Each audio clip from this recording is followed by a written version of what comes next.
Good morning students. आज हम class 7 chapter 5 lines and angle NCERT का डिस्कस करेंगे। यहाँ सबसे पहले हम लोग लाइन की डेफिनेशन के बारे में समझेंगे। मैंने एक पेपर पे 2 पॉइंट ए और बी ड्रॉ किए, उसे एक स्केल के थ्रू कनेक्ट कर लिया। फिर ए को ए की तरफ एक्सटेंड किया, बी को बी की तरफ एक्सटेंड किया। इस कंडीशन को ये जो फॉर्म हो रही है ये लाइन कहलाएगी।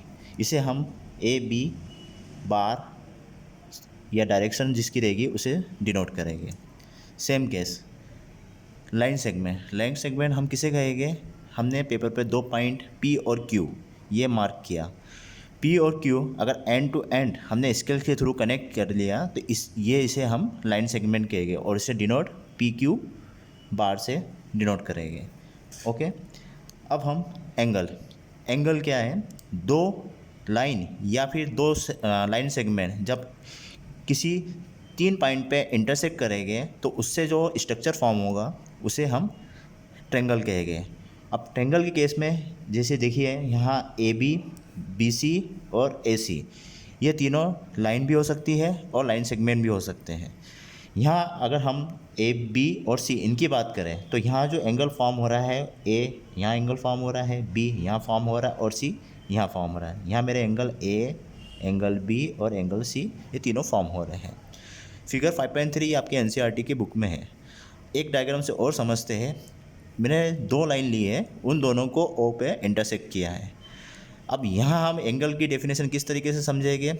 आप देखिए यहाँ पी ओ एस एक ये फॉर्म हो रहा है, एस ओ पी ये सभी एंगल फॉर्म हो रहे हैं। एस ओ पी ये पी ओ एस हो गया, एस ओ क्यू हो गया, क्यू ओ आर एक ये स्ट्रक्चर फॉर्म हो गया है, ये एंगल फॉर्म हो गया है। आर ओ पी एक एंगल ये फॉर्म हो गया है। इस तरीके से एंगल को डिनोट करेंगे। अब हम 5.2 रिलेटेड एंगल, सबसे पहले हम 5.2.1 कॉम्प्लीमेंट्री एंगल इसे डिस्कस करेंगे। यहाँ मैंने 2 फिगर लिए हैं, फिगर 1 और फिगर 2। फिगर 1 30 डिग्री है, फिगर 2 60 डिग्री। कॉम्प्लीमेंट्री एंगल वो एंगल होते हैं जब 2 एंगल का सम 90 डिग्री होता है। सम ऑफ 2 एंगल्स, यहाँ 30 + 60 = 90 डिग्री, तो इन 2 एंगल को हम कॉम्प्लीमेंट्री एंगल कहेंगे।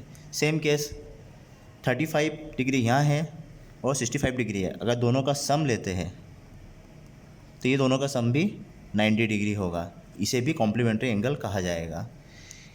थर्ड केस 70 + 20 इन दोनों का भी अगर सम लेंगे तो ये 90 डिग्री होगा, इसे भी कॉम्प्लीमेंट्री एंगल कहा जाएगा। अब इसके बाद हम 5.2.2 सप्लीमेंट्री एंगल इसे हम समझेंगे। सप्लीमेंट्री एंगल क्या है? सप्लीमेंट्री एंगल में जब 2 एंगल का सम 180 होता है तो उसे सप्लीमेंट्री एंगल कहा जाता है। जैसे यहाँ एक फिगर में 60 डिग्री + 120 इन दोनों का सम 180 डिग्री है, तो ये दोनों एक दूसरे के सप्लीमेंट्री एंगल कहे जाएंगे।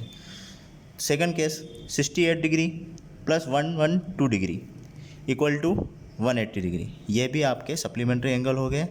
थर्ड केस 100 डिग्री और 80 डिग्री, जब इन दोनों का हम सम लेंगे तो वो भी 180 होगा, ये सप्लीमेंट्री एंगल है। ये तीनों ही केस सप्लीमेंट्री एंगल के हैं जहाँ पे सम ऑफ 2 एंगल्स = 180 डिग्री।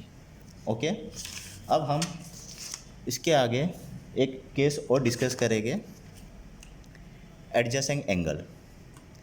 अब एडजेसेंट एंगल्स क्या होते हैं उसके लिए मैंने एक ओपन बुक ली, उसे मैंने वर्टिकली इस तरीके से फॉर्म करा है।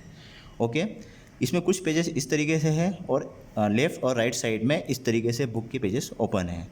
जब आप इस स्ट्रक्चर को ध्यान से देखेंगे तो इस पॉइंट पे इन सब का क्रॉसिंग पॉइंट हो रहा है, इन तीनों आर्म का क्रॉसिंग पॉइंट, इसको वर्टेक्स कहेंगे और ये सभी आर्म्स हो गए।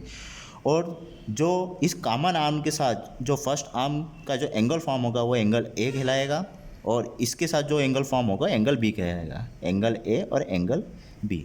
अब एडजेसेंट एंगल आप किसे कहेंगे? Adjacent angle pair of angle placed next to each other. उसे आप एडजेसेंट एंगल कहेंगे। पर एडजेसेंट एंगल की यही एक डेफिनेशन नहीं है, इसके लिए कुछ कंडीशन को भी सेटिस्फाई करना ज़रूरी है।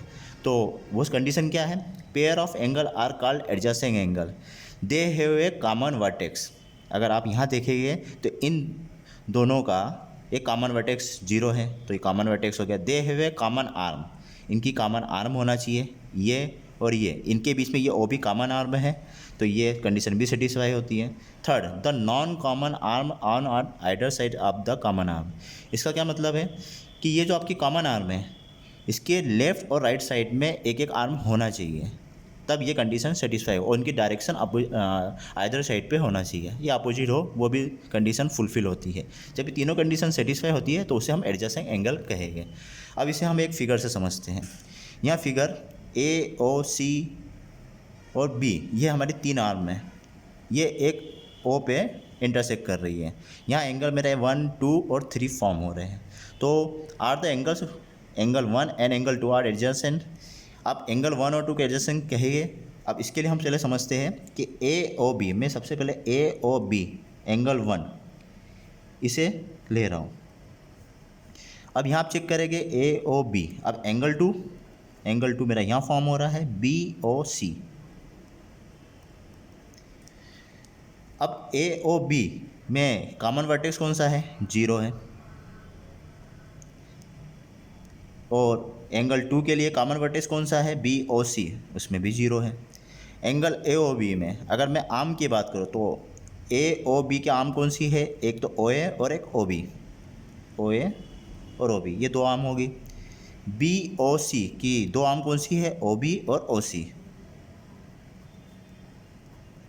ओके, अब इन दोनों में कॉमन आर्म कौन सी है? ओ बी, और दोनों में ओ बी कॉमन आर्म है। ए ओ बी में भी ओ बी कॉमन आर्म है, बी ओ सी में भी ओ बी कॉमन आर्म है। ठीक है, अब थर्ड कंडीशन, 2 कंडीशन तो सेटिस्फाई हो गई है।